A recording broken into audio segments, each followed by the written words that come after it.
अपने आप को इस जगह रख कर देखिए कि दुर्योधन के भीतर क्या है। दुर्योधन में छीनने की वृत्ति है, अपनों का ही छीन रहा है, अपने ही भाइयों से लड़ रहा है, अपनों को ही मारना चाहता है, अपनों से ही युद्ध करना चाहता है। हक छीन कर किसी का ना चैन पाएगा तू, और देगा जवाब क्या जब परलोक जाएगा तू। क्यों भूलता है जग में भगवान तू नहीं है, और सबसे बड़ा जगत में बलवान तू नहीं है। अपने किए कर्म पर बस आंसू बहाएगा तू, और देगा जवाब क्या जब परलोक जाएगा तू।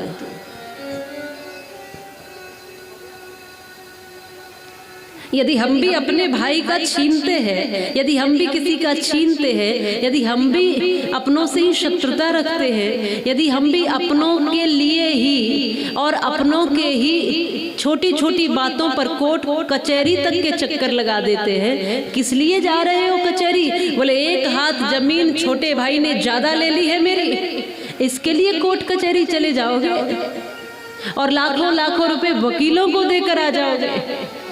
लेकिन छोटे भाई को एक हाथ जमीन या बड़े भाई को एक हाथ जमीन इधर उधर हो गई तो क्या समस्या हो गई?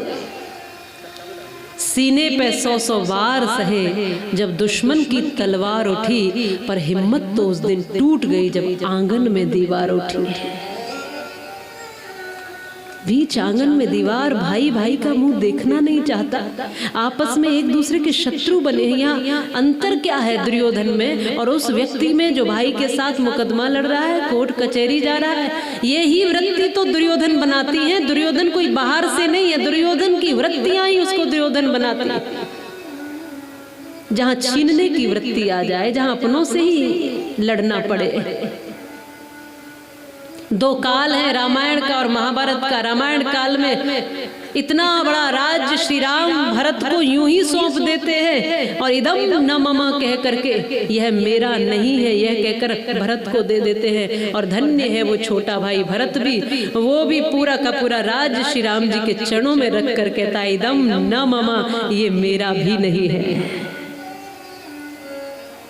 इधर राम कहते हैं ये राज्य मेरा नहीं है, इधर भरत कहते हैं भैया ये राज्य मेरा नहीं है। दोनों ओर से फुटबॉल बनाकर राज्य को लुढ़का रहे। इतना बड़ा साम्राज्य।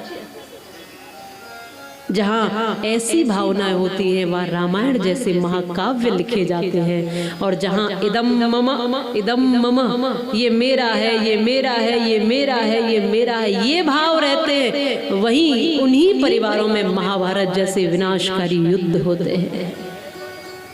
इसलिए त्रेता द्वापर सतयुग इत्यादि की बातें नहीं है ये, अभी इसी समय में सारे युग उतर आएंगे। अभी देखो अपने अपने परिवार में जहाँ पर त्याग की भावना है परिवारों में, वहाँ सुख और शांति है, प्रेम है। और जहाँ छीनने की वृत्ति है, जहाँ मैं करते हैं, अपना अपना ही सोचते हैं, स्वार्थ है जहाँ जिन रिश्तों में, वहीं पर रोज खटपट है, वहीं पर रोज महाभारत जैसे झगड़े हैं, वहीं रोज गृह युद्ध है कि नहीं है? ये तो व्यवहारिक बात है। क्या बनना चाहते हो? वो भरत जो सब कुछ भैया के चरणों में समर्पित करता है, या वो दुर्योधन जो अपने ही भाई को प्राण लेने पर तैयार होता है? जुआ खिला करके जो सब कुछ छीन लेता है युधिष्ठिर महाराज से दुर्योधन, सब कुछ दांव पर लगा दिया, सब कुछ।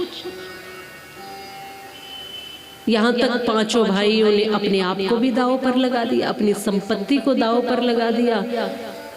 बाद में कुछ नहीं बचा तो द्रौपदी तक को दांव पर लगा दिया। बड़े से बड़े बुद्धिमान व्यक्ति की भी बुद्धि भ्रष्ट हो जाती है इस तरह की संगतियों से, इस तरह के कार्यों से। याद रखना, धर्मराज युधिष्ठिर कहलाए जाते हैं, लेकिन वो भी इतनी बड़ी भूल कर चुके हैं। और उसका परिणाम ये हुआ कि जिस द्रौपदी का नाखून भी किसी ने नहीं देखा था, उसी द्रौपदी के केस पकड़ करके दुशासन बीच सभा में लेकर के आया। बिलखती हुई वो अबला सी महसूस करती हुई सभा में आई। और दुर्योधन ने कहा कि इसको नग्न करके जंघा पर बिठाऊंगा। इस तरह का अपमान आज जब चीर खींचने लगा द्रौपदी का, तो पितामह की तरफ देखकर द्रौपदी कहती है, पितामह आप तो बड़े हैं, श्रेष्ठ है, धर्मज्ञ है, धर्म को जानने वाले हैं। आपके सामने इसी सभा में मेरी लाज लूटी जा रही है, आप कुछ बोलते क्यों नहीं हो? पितामह की आंखें नीचे। गुरु द्रोणाचार्य, कृपाचार्य, आप तो गुरु हो और गुरु के सामने ऐसा हो जाए, अन्याय, इतना अन्याय, कुछ बोलते क्यों नहीं हो? वो भी मौन हो गए। धृतराष्ट्र की ओर देखकर कहती है, आप तो राजा भी हैं और मेरे पिता तुल्य भी।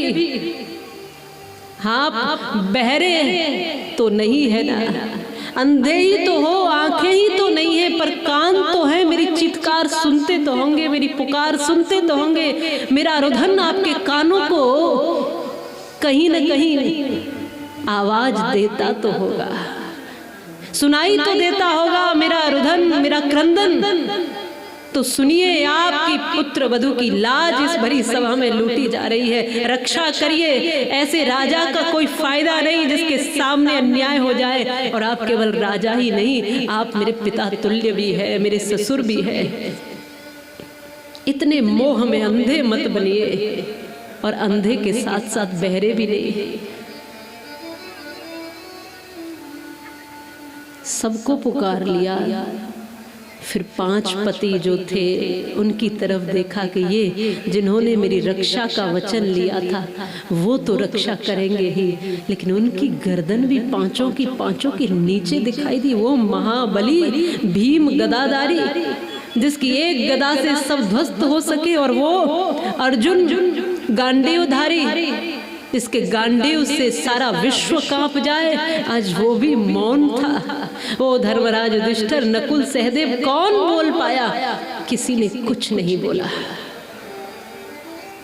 जब सारे रिश्ते फीके पड़ने लगे, जब कोई पुकार सुनता नहीं हो, और जब कोई दिखाई न दे, जब किसी को क्रंदन रुदन सुनाई न दे, सारी सभा नीचे गर्दन करके बैठी। और जब जिन पर भरोसा था वो भी भरोसा तोड़ चुके थे, तब एक ही याद आया, मनमोहन की याद उस समय आई, कन्हैया की याद उस समय आई, श्री कृष्ण की याद उस समय आई, गोविंद की याद उस समय आई। गोविंद अब तेरे भरोसे है। होता भी यही है, जब तक भरोसा रहता है दुनियादारी पर, तब तक प्रयास करते हैं कि ये मेरा है, ये मेरा है, ये मेरा है। और किसी समय कोई अवस्था ऐसी आती है जब कोई नहीं दिखता, तब भगवान याद आता है।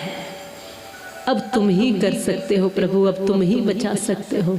अब पुकारा है गोविंद।